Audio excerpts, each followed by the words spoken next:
we're going to get to a point, and I think it will take longer than we think. So maybe, 3 to 5 years, where people will know that this is a product category that they need.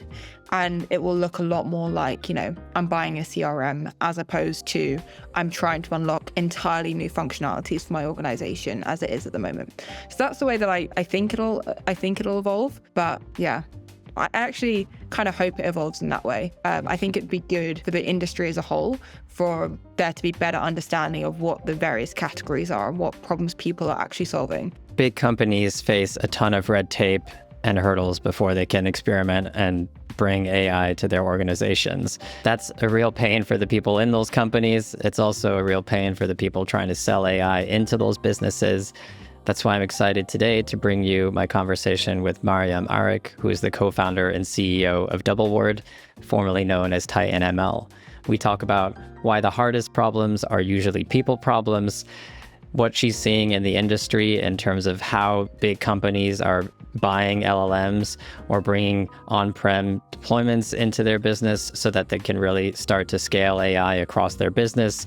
She gives you some really great insights into how you can sell AI into enterprises, or if you're on the enterprise side, how you should think about deploying LLMs, what are some of the biggest roadblocks, how to overcome those challenges, and ultimately that it all comes down to change management and people on the ground. This was a great conversation. Meryem is really eloquent, incredibly smart, really sharp. Listen to it. Let me know what you think. Love to hear your thoughts. Hey everyone, and thank you for tuning into another episode of the Chief AI Officer Show. Today, I'm really excited to bring you Meryem Arik, who is the co-founder and CEO of Doubleword, formerly Titan ML. Meryem, thanks so much for coming on the pod. Hey Ben, thank you so much for having me. Yeah, excited to get into all things enterprise LLM deployments, your go-to-market and everything. First, you've taken a journey from theoretical physics and philosophy to AI infrastructure. That's really fascinating. I'd love to hear a bit more about that and how that academic background kind of shaped your approach to building Doubleword. Sure. So me and my two co-founders are all originally physicists to differing levels. So I finished after my master's and then went into investment banking. For both of them, did their PhDs and postdocs before we started Doubleword, formerly known as Titan ML. And the path from physics to AI is actually really strong. And some of the best AI researchers were originally physicists, mainly because physicists are really, really good at, math and linear algebra, and also computer science. So the translation tends to be fairly easy. But I think what's really interesting about our founding team is we combined kind of their experience in academia, high performance computing, and then my subsequent experience of going into banking to create Doubleword or formerly known as Titan ML.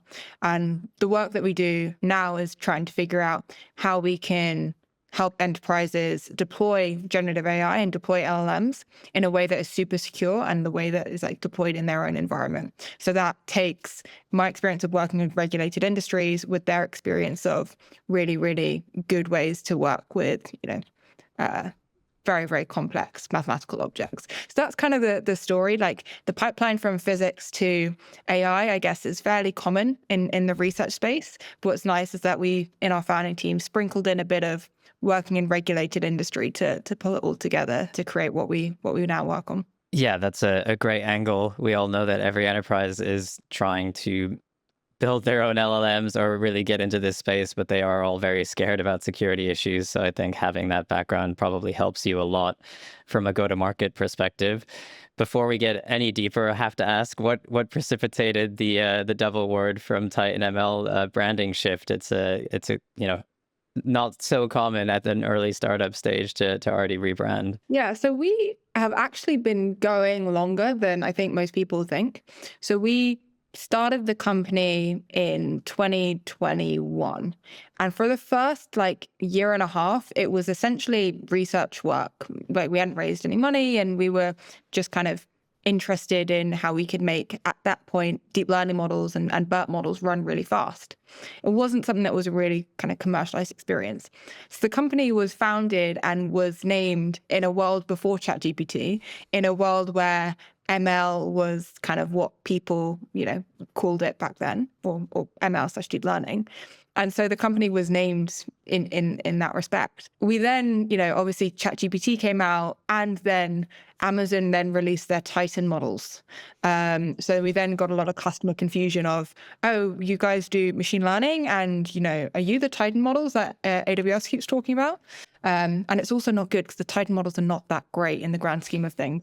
So it wasn't the best branding and wasn't the best positioning. I think in the back of our heads, we always really liked the word Doubleword. We always thought it kind of rolled off the tongue quite nicely. And so with the new fundraise, it felt like a good time to rebrand and kind of put the past of the fact that we are in the AI space kind of dinosaurs and bring us into the world that we now actually live in, where everyone is talking and wants to be doing AI, which is more reflective of what our product actually does as well. Yeah, all good reasons. So yeah, before LLMs swallowed everyone's mind share and became the only AI that many people are talking about, despite there being so many flavors of it out there. When we started a BERT model, which was in the hundreds of millions of parameters, we considered a large language model. And now we're thinking multiple orders of magnitude different. So the world from 2021 to where we are now it's a completely different world that we're working towards. Yeah, it is fascinating to see how quickly it's going. I think there's many different perspectives on whether we're hitting scaling laws or, whether this is really the path forward for true AGI. There's so many interesting questions there. But I think deployment is also one that comes up very frequently on this podcast because we see a lot of very fancy demos in the space. We see a lot less enterprise-wide deployment because of so many issues around security, use cases, bottom line value, like a lot of things I'm sure you're familiar with. What insight led you to identify kind of enterprise LLM deployment as the critical problem to solve? So we knew from fairly early on that one big risk we could have as a society and as an industry of the AI revolution is that AI models are owned and can only be deployed by a very small number of people. And this has kind of always been something that we've noticed even, back before ChatGPT came out. And so our research and work has always been in how can we make AI models easier to deploy? Because if we make them easier to deploy, then they're easier for you to own. And if you own them, then that's, huge power that you have, especially if we think AI is going to be powering the next revolution and the next decade of economic growth. So we've always been interested in this space of how we can make deployments of AI models much, much easier. And similarly, we noticed that there was a huge problem specifically within enterprises that meant they, in particular, were having problems with accessing AI and deploying AI. So if I'm for example, a pharmaceutical company, if I'm a financial services firm or a highly regulated institution, I can't really just plug into the public APIs. I can't just, use OpenAI in the same way that a consumer might be able to, or an individual dev might be able to. I have all of these internal barriers that I need to overcome. So I have to get my InfoSec team to agree, my legal team, and all of these things to just start experimenting with AI and just start using it. And we thought that there was a huge opportunity here to be able to empower these enterprises, these highly regulated enterprises, to enter the AI revolution by allowing them to deploy the models in their own environment. Because if you deploy it in your own environment, you instantly bypass InfoSec, you instantly bypass legal and all of these other issues, and you can actually start experimenting and trying to generate value. The thing that we've learned when it comes to generating value with AI is it's a process of iteration, and the more time you spend hands-on with these models and trying to work with these models, the more likely you are to be able to produce a product and a use case that's actually going to drive value. And so if we can overcome the first hurdle of just giving you access to AI, then everything else becomes so much easier. So that's kind of the story and how we got from we want people to control their own AI to enabling deployment for enterprises in their VPC and on-prem environments. Yeah, that's very much the experience that we had at Elemental Cognition as well, in terms of that was always the first sticking point, was wanting to deploy on-prem as soon as you're tapping into regulated industries, whether that's, as you said, financial services, big pharma, anything like that. Like that's always the first sticking point. And so I'm really excited to get into some of the details around how you're enabling that at Doubleword. Before we do that, I want to take a step back and just, you have a philosophy background. There's a lot of conversations around the ethics of AI, like how it's being adopted in enterprises, what our relationship to AI is going to look like over the next few decades. I'd love to get your take on that. Like, how do you think about the discussions that are going on in this space right now? Yeah. So for context, so my undergrad and master's was theoretical physics and philosophy from Oxford. So in case anyone was like, wasn't she a physicist 5 minutes ago? I was kind of both. So I do spend a lot of time thinking about this. I actually don't think the biggest risk from an ethics point of view that I see at the moment is coming from enterprises. I think actually we've seen really responsible use of AI within enterprises.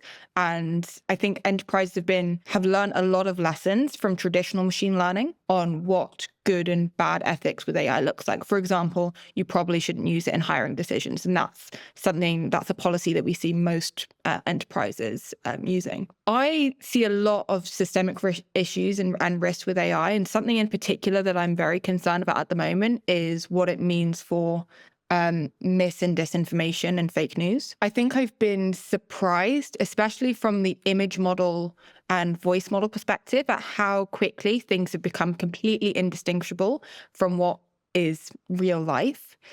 And given that we're also seeing the trend of platforms like Meta and X, not taking as much ownership over what goes on their platforms, I think I unfortunately can see a very, very big and and disinformation risk by bad actors. Like, for example, if Russia in the 2016 election had access to AI in the way we did now, we would probably see far more election interference than what we did. So that's probably the most immediate issue that I see. I think there's more mid and longer term issues about what does it mean if we have a radically changing kind of workforce dynamic. I'm a firm believer that we're not going to see jobs just be eliminated and then nothing fill the gap. I think we're going to see, new industries and new types of jobs emerge. But how are we as societies going to navigate through that change and upskill and reskill people? I think that's a challenge that we're going to have to face over the next probably more like 3 to 5 to 10 years. Whereas the mis and disinformation risk, I think, is something that we see right now. Yeah, I completely agree on the disinformation front. I think there's both the personal angle where it's going to be very, very hard, scamming and the types of attacks that people are going to see personally are going to be at such a level of sophistication that it's going to be very hard to know what's what. You hear stories already of like fake children's voices calling their parents for money or things like that. And even at the enterprise, I think there was that example of, the guy who joined a Zoom call with his superiors and they were all fake. And then he ended up giving them a bunch of, like a bank transfer or something. I mean, there's crazy stories.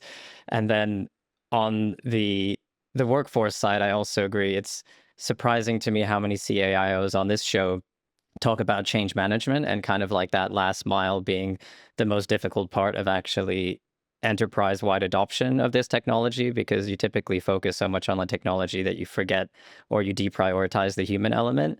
But I think as that shift happens, particularly with, all of the hype around agentic and what that means for kind of what the workforce looks like in the future, I don't know that we have an amazing track record of really upskilling people when there is that much displacement in the workforce. So it's going to be a very, very interesting, 5 to 10 years, as you said. And I guess there's going to be one of those issues is now, and the next issue might be 3-5 years out, but it's going to be a radical shift. Oh, for sure. And I completely agree with what your other guests have been saying about the human problem is the hardest problem. I think from a technology point of view, pure technology, if we stop technological progress right now, we probably could displace, double-digit percentage of white-collar workers.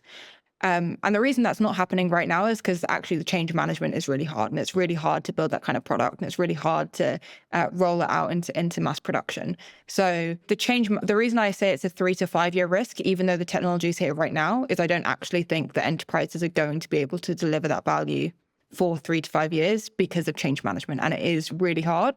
And that's why McKinsey's and Accenture's and all of your consultants are making so much money out of it. Yeah, it's an interesting one where there is the change management side that is difficult, and then there's also this whole like problem around shadow AI and like are people actually using these tools and not reporting on it because they're scared that they're getting just displace all of their functions within the enterprise. It's there's so many facets to this. You know, you're kind of on the front lines of this with enterprises. How have you seen the market evolve over 2024, and where do you see it going in the next few years? So I think the most notable thing is how many different stages similar looking enterprises can be in their AI journey.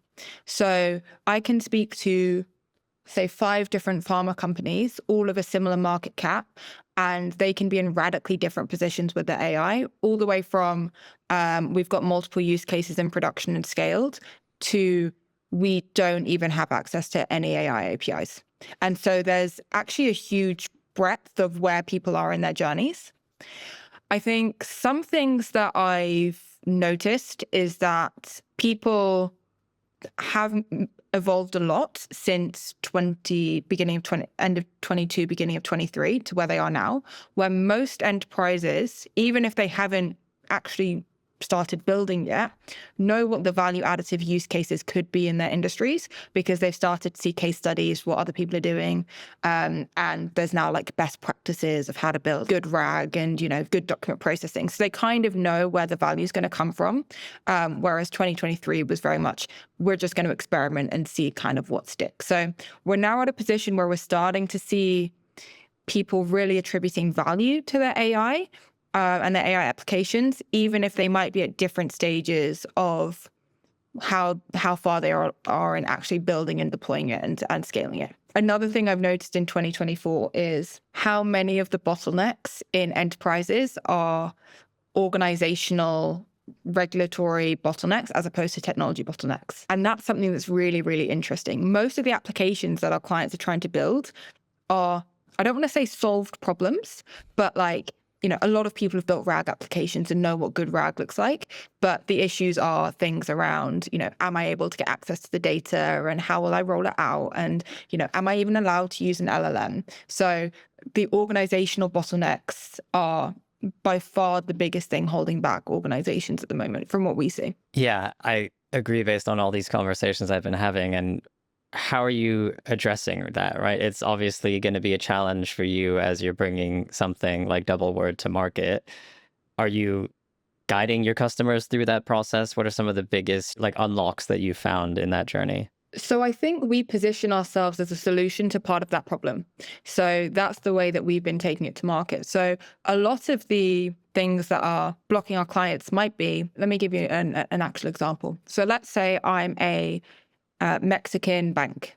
And if I'm a Mexican bank, then I can't transmit the data of my clients outside of my country. Okay, cool. But there's no AWS zones in Mexico until this year, and there's no Bedrock services in AWS in Mexico until this year. So I can't actually get access to AI. And the only way I can is by filling out a whole bunch of paperwork to mean that I can send my data to the US or send it to another region. Now, I know I just want to build a RAG app at the end of the day, but I have all of these institutional bottlenecks in the way preventing me from actually just starting and doing these things. So we would come in and present ourselves as, the solution to that of, we know this is the biggest bottleneck for you experimenting is just getting access to AI in a compliant way. We will just deploy it in your own environment. So we'll deploy it, let's say, on your on-prem data centers. Maybe we'll deploy it in a local cloud provider that has regions in Mexico. And then we can unblock all of these reasons why they're not able to get access to AI. So we position ourselves as an unblocker to the experimentation and to these use cases. Once we've done that and kind of we've got in the door and we said, okay, cool, now we don't have to talk to legal, we don't have to talk to InfoSec, this is all in your environment that you're comfortable with. Now let's start talking about use cases. And then we can come in and say, here are the technological best practices, because actually that's the easy bit. Let's build our first RAG app. Let's build our first, mini agent application. And we can just go in and hopefully kickstart their projects by taking our tech best practices, having removed a lot of the technological bottlenecks on their way to that. Yeah, that's a great example. And I think you answered my next question, which was going to be around kind of why focus on on-prem so much. But that's a very clear example of why you would do that. What are some of the most common misconceptions you see about deploying private LLMs when it comes to enterprises that you're talking to? I think the biggest misconception is that it's going to be very expensive. So I was speaking to a client, I think on Tuesday this week, and he said, well, I'm really shocked that deploying on-prem doesn't involve telephone numbers. And what he meant by that was he thought it was going to be super, super, super expensive because of all of these prices he's been quoted about various GPUs and all of these things. And actually, for most enterprise use cases, you can get away with deploying actually very reasonably sized GPUs, potentially even legacy GPUs or CPUs. And with the right software layer on top, can actually enable a bunch of different applications. So probably the biggest misconception is that it's going to be very expensive and very difficult. And so that's always a nice moment in the sales cycle with our clients where we do this process of estimating what hardware resources they'll need. And they're like, oh, actually, it's not that expensive. And, I get all of these benefits of I have it in my environment. I have it where my data is. So that's always kind of a nice moment in that process where people look at NVIDIA and they're like, do I need an H100? And normally, no, you need an A10, which is a fraction of the price. Yeah, there's a tendency, I feel like, among practitioners to want to be playing around with the latest model all the time, even though you might have even like a small language model or a task specific model that is going to be even better at that particular problem, right? And I think that's something that comes down to education, right? It's hard to get technologists to not want to use the latest thing all the time, but you're absolutely right. From a compute perspective and even like an actual performance perspective, there's probably a better solution. So kind of how do you approach that trade-off between maybe model performance and like deployment flexibility and the specific solutions you're solving for your customers? From my experience, technologists often really enjoy when they can deploy a small language model that gets the same results, because actually it's like a fun optimization problem. And the biggest gap there is a knowledge gap. So they might not necessarily know that I can, for $50, fine tune a llama 8 billion, and I'm going to get the same kind of results as I will with a GPT-4. That they might just not know that. So part of like a lot of the work that we do after we're installed in our clients' environments is, tell us about your use case. Oh, cool. We know for this type of use case, you're probably going to get great results with these types of models. And that's the kind of knowledge that we can impart on our customers because we see, let's say 50 to 100 use cases where they're only working on one. And often that's something that they really enjoy because it kind of feels like secret knowledge that, there aren't that many blogs written about my particular use case that they can then, learn from. Whereas if you're working with a vendor that has seen loads and loads and loads of different use cases, we can start imparting that knowledge. So I think, as you said, it's like an education and knowledge gap that we can overcome. But once they realize, oh, cool, I can reduce my inference bill by 96%, like we've done with some of our customers by moving to small language models without impacting performance, they're like, wow, this feels like a cheat code. But it's just something that you need to have had enough use cases to figure that out and realize that. Yeah. So you mentioned inference bill. What other types of indicators are you looking at to validate that you're kind of solving the right problems for your customers as you deploy on-prem or in private clouds? So I think my biggest one is the point I mentioned earlier of like, if I can unblock you, if I can unblock use cases and I can get you to that experimentation point faster, then we've made infinite improvement versus standing still. So that's amazing. Probably most of our clients fall into that bucket. There's a second group of clients that we're actually beginning to see more and more, which is the clients who have already scaled and they maybe scaled with Bedrock or they've scaled with Vertex Model Garden or maybe OpenAI. And they're starting to see pressures from scaling with those platforms that we can address with self-hosting. So a really common one that we see is around rate limits or unhelpful error messages you might get from Bedrock, or that I have done a bunch of use cases and now I want more advanced fine-tuned models. So these are problems that they start experiencing at scale that we can also solve for by self-hosting. So we kind of take our clients through the life cycle, and the problems that we talk to are very, very different depending on where they are. We talk to the fact that we're going to unblock you now, but we're going to get you to a point where you're also going to care about these features that you would have cared about if you got at scale with a different platform. But, the main thing is we're going to unblock you now. And we also have those clients who are, you're at scale and you're experiencing these problems with Bedrock, Vertex Model Garden, etc. Here's the features that we have that will help unblock, those scaling issues you have. And that's where we'll talk about things like cost and latency and throughput and, reliability. So we actually have an interesting problem of we almost talk about completely different features for clients at different stages of their adoption journey. So that's fun. Well, I think that's great. I mean, that is the classic kind of digital maturity, or, where are they on the maturity curve as far as LLM deployments, and speaking to that part of their journey is always going to be the most effective. You've touched on it a little bit, but what is your go-to-market strategy? Has it evolved since you founded TitanML and now you're going full steam ahead with Doubleword? Yeah, I think our sales cycle has become a lot more consultative than we thought it would be a couple of years ago. We thought a couple of years ago it'd be much more of like a technology sale, like we're physics people who have, come up with this really cool technology, and people see the technology and see the product and buy it, which I mean, you must hear this all the time. I think it's like the most classic mistake that technical founders make, to getting to the point where we are now, where I can go entire sales conversations without talking about my product. And actually the thing that we're talking about is the problems you're experiencing, the use cases that you're working on. And I'm only going to bring up a feature if I know that it's relevant to something that you've told me you care about, or I think that, you care about or will care about.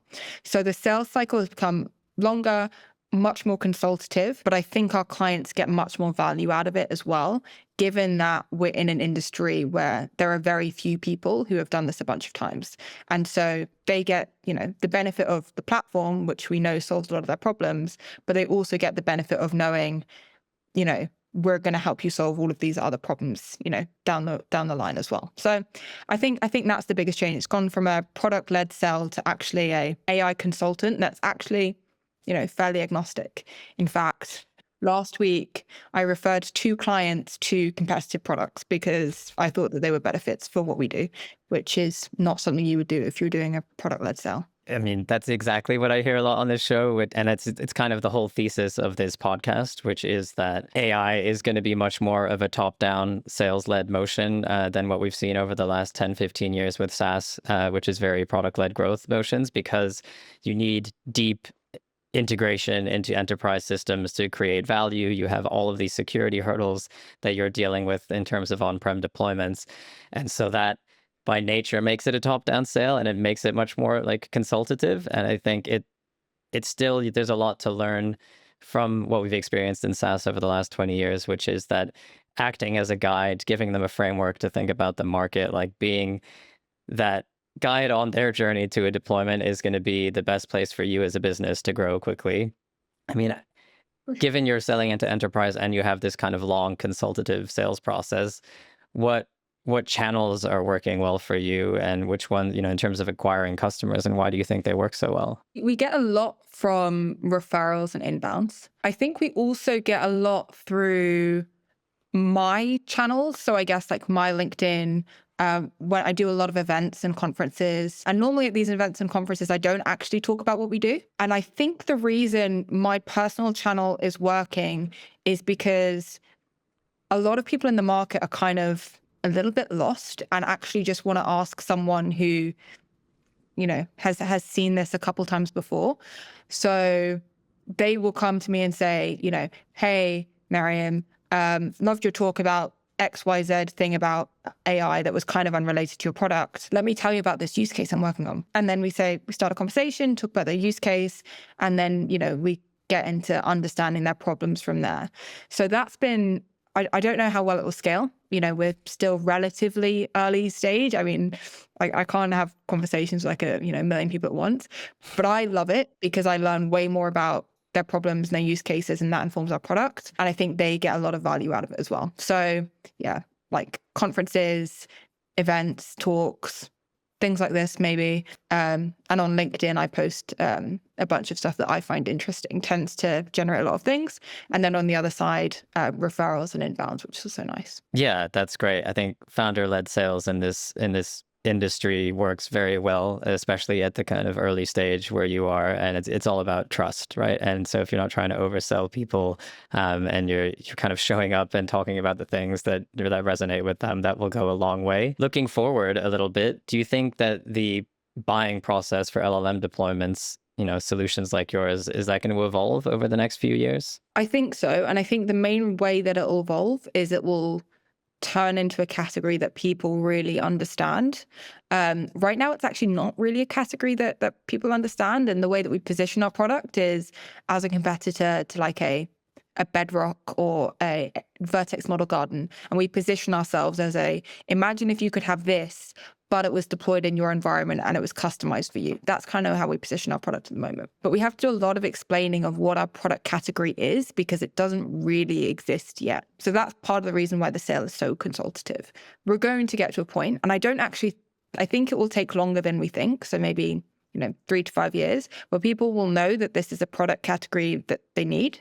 And it will look a lot more like, I'm buying a CRM as opposed to I'm trying to unlock entirely new functionalities for my organization as it is at the moment. So that's the way that I think it'll evolve. But yeah, I actually kind of hope it evolves in that way. I think it'd be good for the industry as a whole for there to be better understanding of what the various categories are and what problems people are actually solving. Because quite often people are like, think we're competitors with people that we really are not competitors with. And that's just, not fun for anyone. No, category design is a difficult thing. Creation is even harder. I think if you can have a few more people in your space and, the understanding of what they're buying, that helps a lot. What excites you the most about AI's future broadly, and what are the things that concern you? You mentioned a few at the start, but is there anything else that you want to highlight? I mean, it is undeniably incredibly exciting. I'm just, from a personal point of view, incredibly fortunate and privileged that I can live through a time when things are moving so quickly and as a society we're evolving so quickly. So I think the most impactful use cases we'll see in enterprise, where I spend most of my time, are actually things that people will probably find fairly boring. So I don't think it's going to be the agents in the next couple of years. I think it's going to be a lot of tasks like document processing and kind of knowledge management, which people think are fairly boring, that are going to just become completely solved problems. And that will just instantly, take 10-20% of efficiency across an organization. So that kind of thing can generate real ROI very, very, very quickly. And so that's the kind of use cases I'm really excited about for the next year or so. For the next, I guess, 2, 3, 5 years, I think there's a lot of interesting work we can do on more autonomous agents where they can replace entire workflows. That obviously comes with the societal risk that we talked about earlier. And I think the biggest thing holding back those types of applications is change management issues, which will take a while to iron out. But when they happen, I think will be really, really transformative for not just like those particular companies, but industries and also our society as a whole, which we'll have to navigate through. Yeah, I agree. I think RAG is the one, and knowledge management, as you say, that's the clear winner so far. Agentic is going to be a different ball game. I think there's still a lot to be figured out of, is this just like robotic process automation with a new name? Is it like, as soon as it's complex, is it going to break down? Is it reliable? But yeah, there's going to be some big challenges both on the technology and the change management front. I could do this all day, Meryem, but I know we're at time. So I want to quickly go through a really fast lightning round. What's the AI tool you use the most? ChatGPT. Yeah. What's your go-to resource? Yeah, no, not everyone. You'd be surprised. What's your go-to resource for staying up to date on AI? My co-founders and LinkedIn. Yeah, that's a good one. And what's a phrase or idea that recently stuck with you? We've talked about it in this podcast, but the hardest problems are people problems. Yeah, I love that. That's a very good thing to end on because it's so true, not just within an AI, but within pretty much every technology implementation.